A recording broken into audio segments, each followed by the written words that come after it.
आज पहिल्यांदा फणस कापते, मलाही माहिती नाही कसं, पण बघा मी फणस कापते आज पहिल्यांदा. तर welcome to my mini blog. तर हे बघा फणस कापला, पण त्या फणसाला एवढं चीक असतं माहितीच नाही.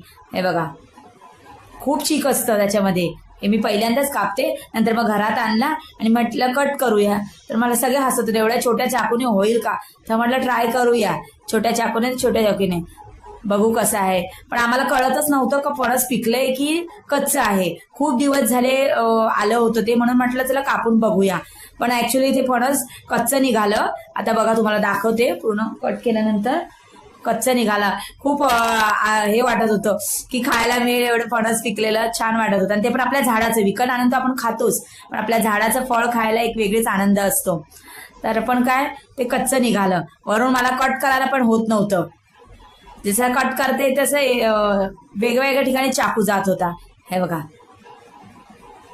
कडक लागत होतं, तेव्हा डाऊट आला की कच्चं असणार आहे. बघा कच्चं निघालं. पण नंतर मग मी ह्याची माझ्या आत्याचा मुलगा आलेला, त्यांनी छान अशी भाजी बनवली फणसाच्या गऱ्याची.